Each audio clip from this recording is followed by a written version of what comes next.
When it comes to making the transition toward fully electric vehicles, Mercedes-Benz started that journey with the flagship-sized EQS sedan nearly 2 years ago here in America. I had a chance to drive that vehicle and I was somewhat impressed with the amount of technology and real-world range that the EQS gave us. Now, of course, as Mercedes continues to move toward being an all-electric brand by the year 2030, it makes sense for them to introduce a smaller sedan, which is why I'm standing by this model here. This is the 2023 EQE. And just like the EQS is an S-Class size vehicle, this is about a foot shorter, making it more of an E-Class sized luxury sedan. And this model here being the 500 version means we have standard dual motor all-wheel drive, a 90 kilowatt-hour battery pack, up to 260 miles of range, and a price that is significantly less versus the EQS. So if you guys are in the market for an electric luxury sedan and you demand a brand like Mercedes-Benz, how does this 2023 EQE 500 stack up? Stay tuned to find out.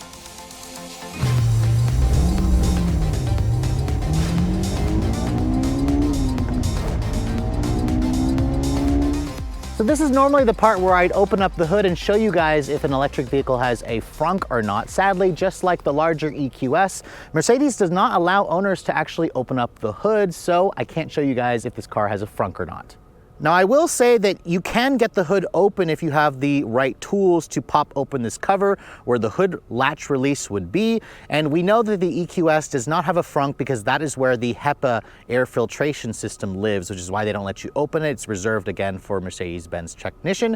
But let's go ahead and talk about the powertrain specs on this car. This is the EQE 500, which means this comes standard with dual electric motors with dual motor all-wheel drive. It's fed by a 90.6 kilowatt-hour lithium-ion battery pack, so it's a little bit smaller versus the one in the flagship EQS. And in this car, it makes a pretty good 402 horsepower and 663 pound-feet of torque. That torque figure is pretty astonishing, and it's what makes EVs, of course, super quick. It just gives you that instantaneous thrust. If you guys don't require this much power, there's also an EQE 350 Plus with or without 4Matic all-wheel drive, which means you have 288 horsepower and around 391 pound-feet of torque with rear-wheel drive. I haven't actually had a chance to drive that model, but that is the base version of the car that will get up to 305 miles of range. This model here, being the 500 version, gets around 260 miles of range. There's also an AMG model that gets up to 667 horsepower. That only does around 225 miles of range, which again, the range figures aren't quite as good as the EQS because this has a smaller battery pack. Now, I do want to show you guys, if you can't get the hood open and you want to add some windshield washer fluid, you actually have to come over here to the driver's side and open up this little flap. That is where you fill the vehicle up with washer fluid, so that's something to keep in mind. Again, you can open up this hood if you have the right tools. But let's talk about the styling of the EQE, because just like on the EQS, aerodynamics was the main priority when it came time to design this vehicle. You can see my tester is painted in obsidian black. I believe it's an extra charge color. And while I typically don't like showing a black press car or a black vehicle because it just doesn't show well on camera, I have to say that it looks really good in terms of, you know, the styling of this car. Although I will say I still am not in love with the jelly bean shape of this car. Mercedes says this vehicle has a 0.22 coefficient of drag. It's not quite as slippery as the EQS's 0.20. Now, looking at the headlights, you can see my tester has the digital light full LED headlights, which include an LED daytime running light and turn signal. These headlights have the ability to project symbols and signs onto the road as part of course, their digital light technology, although it's not technically active here in America because while they did approve that, it still hasn't been put into effect just yet. So again, something to keep in mind. Down here, you can see there are some fake vents, no fog lights, but you do have that new corporate EQ grille that has kind of those 3 stars in the actual grille. You have a big Mercedes logo there with a front camera system. And of course, there's no actual opening here. Down here, there are, I believe, some active grille shutters, but this is an EV. It doesn't require any kind of cooling, or at least not as much cooling. You can see the slippery shape, this like egg shape, the jelly bean shape really helps with aerodynamics. Sadly, it doesn't do much for the design of the car. And this is where I do think the EQE has a slightly better look versus the EQS. But remember, this car competes with vehicles like the BMW i4, the Tesla Model S, the Lucid Air, the Porsche Taycan, the Audi e-tron GT. And all of those vehicles just have a more interesting design. So it really disappoints me that Mercedes put such a high priority on exterior coefficient of drag versus the styling, I would happily sacrifice that for a sexier shape versus this kind of egg look. Now looking around the side profile, you can see this is a relatively big sedan. Even though it is a mid-size car, it has a 122.9-inch wheelbase. So from front wheel to rear wheel, you can really see just how long the wheelbase is because the front and rear overhang is really short. The overall length is just under 197 inches long. So again, it's about a foot shorter than the EQS. And you can see here, my tester has kind of the standard 19-inch wheels wrapped in a 255/45 R19 Bridgestone all-season tire. You can go up to, I believe, a 21-inch wheel. My tester also has the 4-wheel steering, which is standard on the 500 4Matic, which means those rear wheels can turn up to 10 degrees in either the same or opposite direction. And then you can also get an optional Airmatic air suspension on this vehicle, which again gives it one of the better ride qualities in the segment. Now looking around the rest of the profile, you can see the side mirror. This does have electric folding capabilities. It's got a camera under there with an integrated turn signal. These door handles, they pop in and out. Just like on the EQS, they also are illuminated. And then all EQEs come standard with their panoramic sunroof. This actually does open and tilt, which is very nice. You have pillarless windows for the doors. But overall, let me know what you think in the styling below. You can see at the rear, it really almost does look like I'm looking at an EQS. Although keep in mind, the EQE is a standard sedan. It's a traditional sedan as opposed to a hatchback like on the EQS. Now looking at the rear, you can see it's got a badge on the back that says EQE. 4Matic is all-wheel drive. You've got this continuous light pipe for the full LED taillights with an LED turn signal. And then down here you can see this has a really big protrusion. That's for the US market only, especially, or supposedly it's for safety. It's something that's been federally mandated. And then you can see here the EQE 500 also includes this very subtle rear lip spoiler at the back. Opening up the trunk, you can see it's a power opening and closing trunk. And sadly, I don't have figures, cargo capacity figures just yet as of this filming, but you can see unlike the EQS, which is a hatchback, this is significantly less practical, but I'd say it probably looks like around 12 cubic feet of storage space. There's a little bit of storage on the side. There's also a little bit of underfloor storage. This is where the mobile charger lives, along with a fix-a-flat kit, so no spare tire. And then if you want, you can fold down those seats in a 40-20-40 manner, so it does still offer a good amount of practicality. So let's go ahead and move on to the interior of this particular EQE 500. Before we show you guys the inside, let me first show you guys the key fob. You can see this is the current Mercedes-Benz key. It is a fairly large key. It does feel nice and heavy. It feels really sturdy and well made. It's their intelligent access key. It has lock, unlock, open up the trunk, and panic. No remote start on the fob, but if you have access to the Mercedes Me app, if you're the owner of this vehicle, you should be able to access this vehicle through your smartphone. Now, just like on an S-Class or an EQS or an S-Class, the door handles, these are the pop-out style door handles. You can see they retract or they pop out depending on whether your vehicle is locked or unlocked. The mirrors also are set to electrically fold. Surprisingly, when you open the vehicle though, it has an actual mechanism that opens the door. But once you open up the door, you can see the interior is practically identical to the EQS, minus the hyper screen, which is optional. You can see my tester has the gray with the two-tone brown interior. This is the standard leather. It doesn't have the upgraded Napa leather or the exclusive leather, but you can see these seats, they adjust in, I believe, like 16 different ways. Seat controls are over here. You have four-way lumbar over there. My tester is missing the massaging seat function, which you can get as part of the Pinnacle trim. This is the exclusive trim. It's the mid trim, but it does include heated and ventilated seats. You have three-person memory on both front seats, and you also have a really nicely well-finished cabin, although it's not quite as impressive, for example, as the all-new S-Class, or even perhaps even an E-Class. But looking at the door panel, you can see, I love this kind of actual stitched material with this kind of synthetic leather on this upper portion here. The 15-speaker Burmester sound system also sounds great. You have leather with stitching and padding on the armrest pad. You have aluminum door handle or aluminum trim, pretty high quality window switches, along with power folding mirrors. The seat controls, you can see, they're interesting because they're actually fixed in place, but they have a haptic feel. So when you want to move them, you just kind of touch the area of the actual seat that looks like a seat here, and it starts to move it around.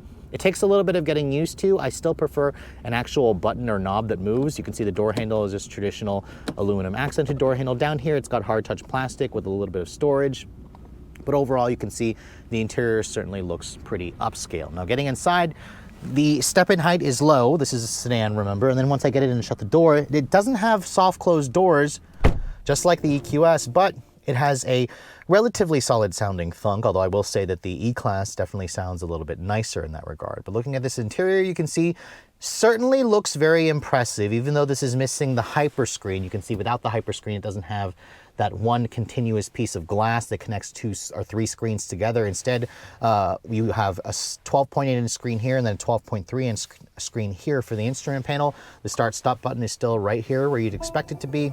And then you can hear it makes all kinds of spaceshipy, futuristic noises, which certainly add to the whole theatrics of the experience of being in this car. And then the exclusive trim includes their active ambient lighting. So you can see this is the jungle green, where it has a continuous light that flows throughout the entire dashboard with lighting behind the actual panel there. It certainly looks impressive at night. Mercedes does a good job there.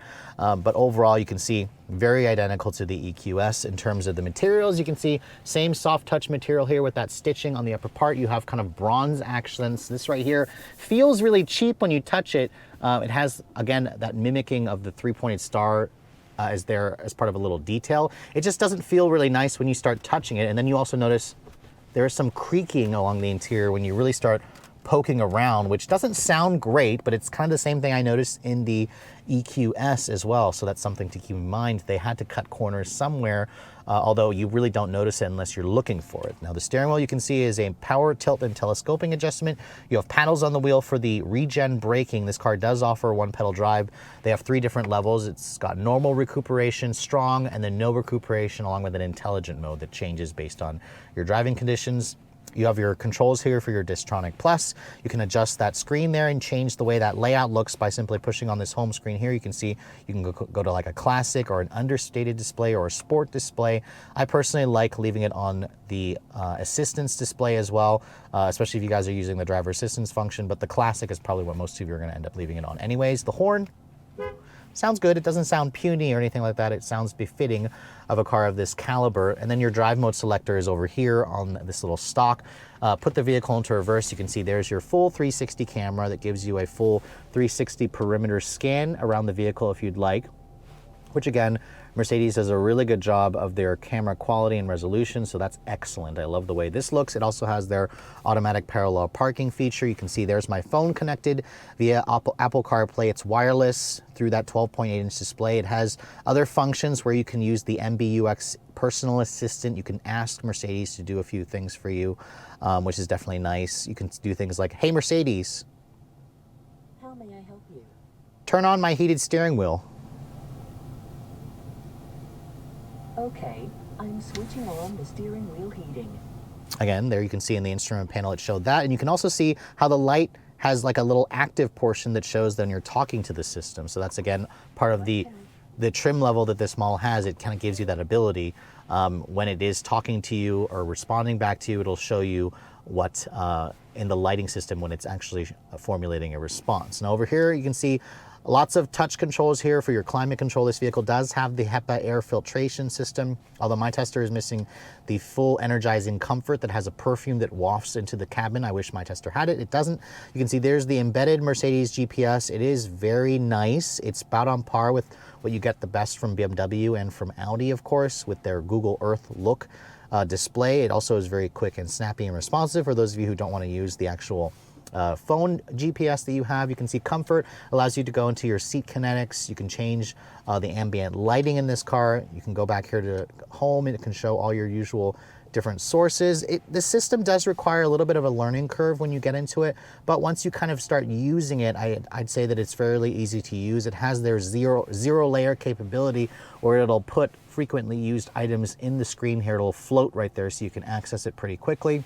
You've got dual zone climate, which you can get quad zone if you guys go for the Pinnacle trim. My tester is also missing a heads up display that's included as part of the Pinnacle trim. This does have their augmented reality GPS. So when you have this GPS going, it'll actually overlay, use the cameras and overlay where you need to turn onto the screen.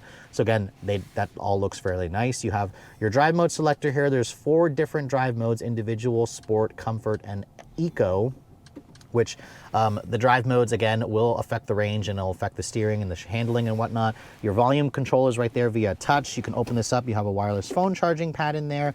You have 2 USB-C dongles. You have cup holders that are slightly adjustable. And this right here you can see is a padded center console area, which offers a pretty deep amount of storage. Over here you can see the rear view mirror is auto dimming, but they don't offer a digital camera rear view mirror, which they should, because that view out of the rear is atrocious. You can see over here there's more ambient lighting, you have LED map lighting, and then you have this massive glass roof, which you can see has a shade that opens and closes, or you can also open this up and let in some light and some fresh air, which again, a lot of EVs don't give you that ability, which is nice. The seats, they are comfortable and supportive, but they don't really have much in terms of thighs, or in terms of bolstering support.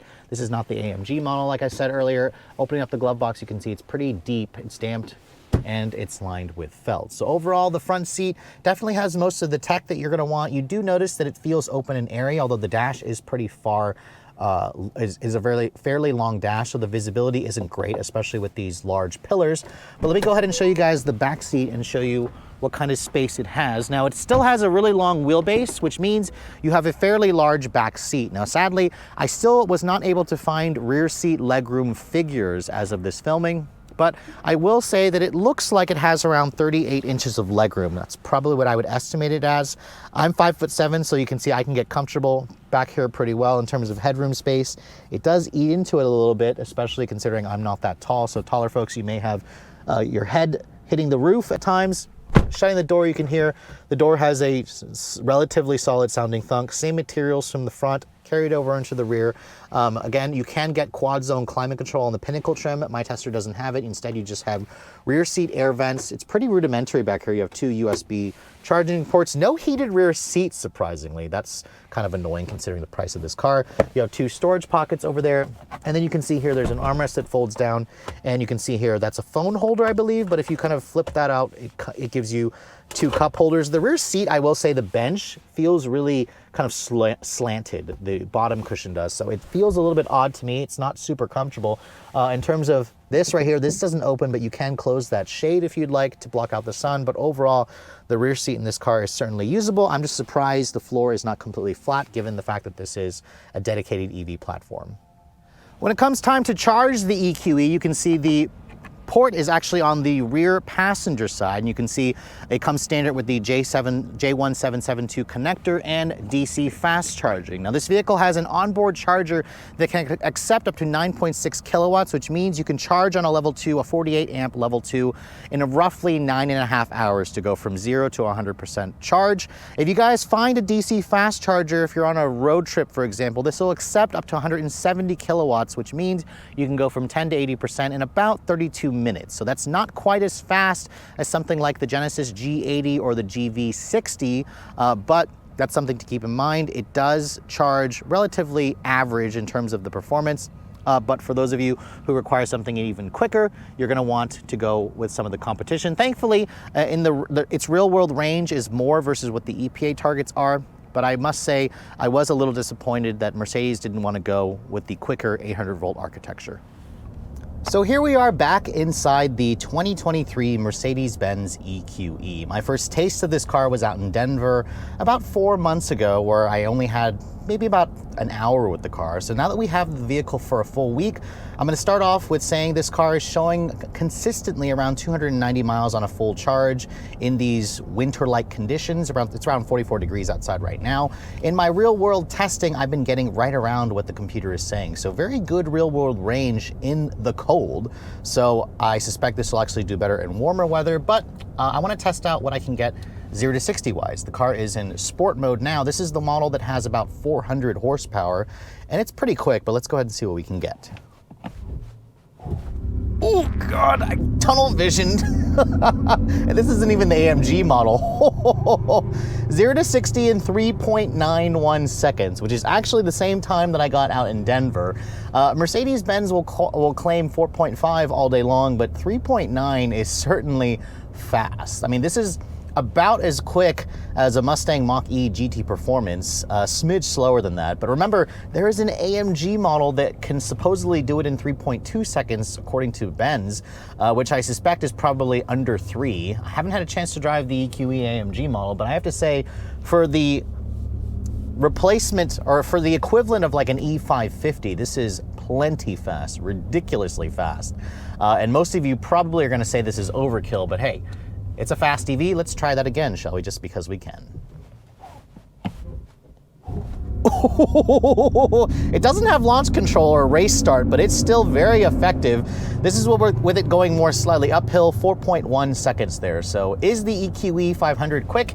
Yes. Is it as quick as a car like the BMW i4 M50 or a Kia EV6 GT? No, but again, EVs, all of them tend to be very quick.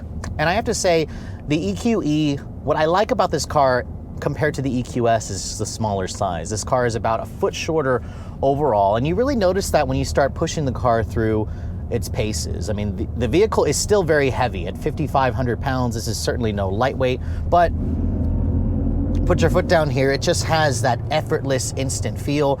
You can hear that vivid flux, or this is the roaring pulse sound effect that the car will play. Every time I go near the throttle, you can hear it kind of creates a little bit of a roaring pulse. You can also go into the settings here and you can change that if you'd like, which is kind of always a pain in the butt to get to, but you basically go here to settings and you go to sound or vehicle and you go to the sound experience here, which again is kind of annoying to change when you're driving around, but this is vivid flux, which sounds almost like a Jetsons car, and then this is silver waves, which is probably the most mild sounding noise that it makes, but you can remember you can turn off that noise entirely if you prefer. But the interesting thing about this car, just like the EQS, it has that regenerative brake pedal that moves every time the regen braking goes into effect, and it kind of moves into the position it thinks that it should be when you're actually pushing the brake. It takes some getting used to.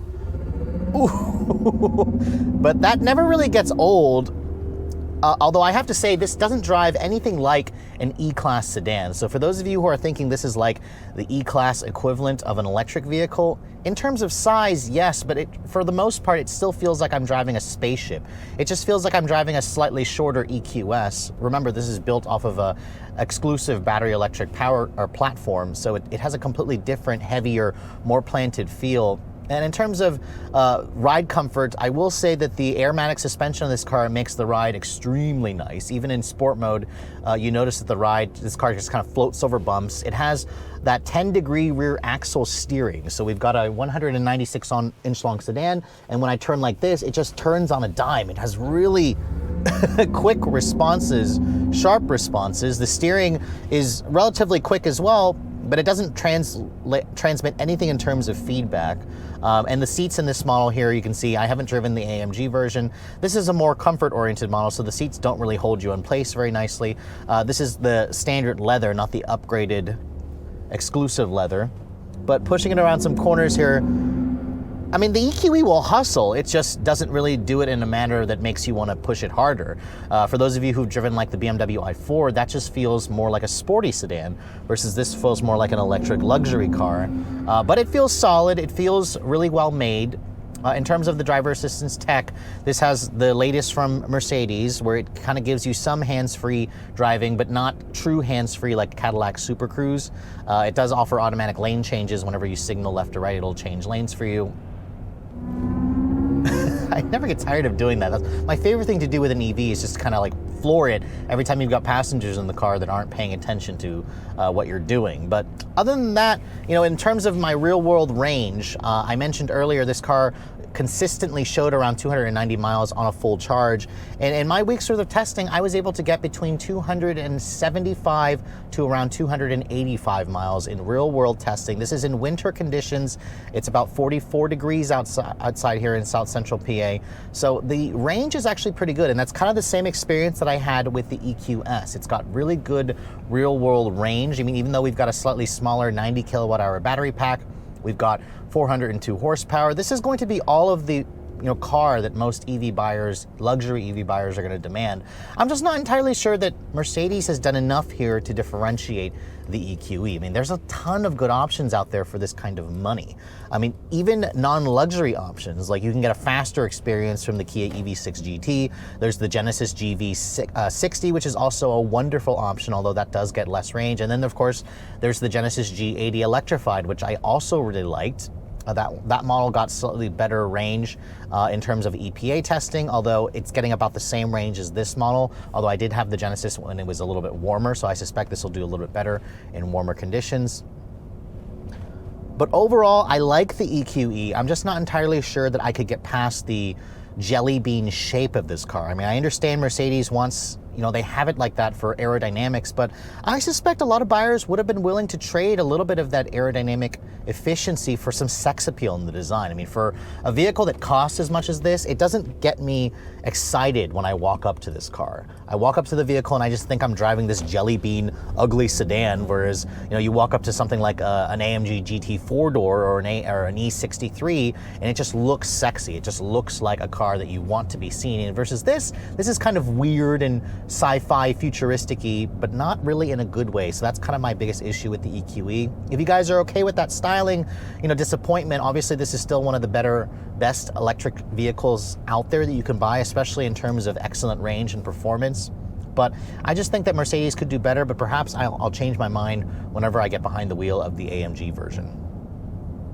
So after spending a full week with the smaller Mercedes-Benz EQE, just like its larger sibling, the EQS, there are plenty of reasons to like this car. I like the fact that Mercedes started out, of course, with a dedicated full electric vehicle platform. I like the powertrain underneath the hood, of course. The dual electric motors delivers stunning performance, 0 to 60 in 3.9 seconds. And remember, this isn't even the AMG model. I also like the fact that we are in the middle of winter here in Pennsylvania, and I was consistently getting between 275 to 285 miles of range in the real world. Of course, I suspect it's going to do even better when I have this car during warmer climates, but even though the range on paper at 260 isn't great, in the real world, I was actually beating that just like on the EQS. Now, in terms of quick charging, for those of you who need to do that often, this will accept up to 170 kilowatts, which means you can go from 10 to 80% in about 32 minutes. I didn't really get a chance to try that out, but you should notate that when you buy a Mercedes-Benz EQ product, their electric vehicles, you get 2 years of free unlimited 30-minute supercharging or fast charging at any Electrify America station across the country. So that's certainly something to be noted if you guys are interested in buying these. You need to take road trips all the time.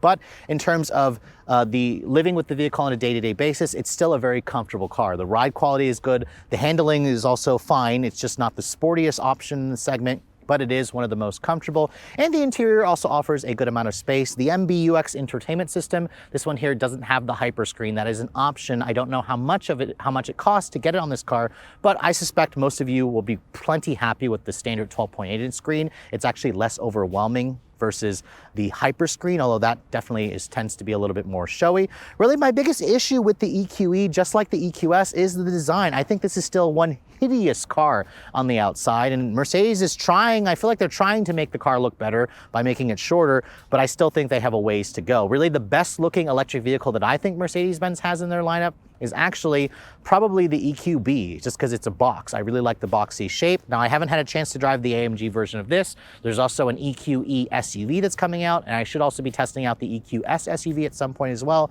So again, Mercedes continues to expand their EQ family, so expect even more models, smaller and more affordable models to come as we get closer into the next decade. Now, speaking of which, if you are looking to get your hands on an EQE, this is actually on sale now. It went on sale literally in December, so last month. At dealerships, you can get the 350, the 500, and of course the AMG models. And base pricing for the EQE 350 Plus with rear-wheel drive starts at $74,900. So just under 75 grand. That's plus a $1,300 destination charge. If you guys want all-wheel drive in the 350, it's going to cost you about $5,000 more. That'll start around 80 grand.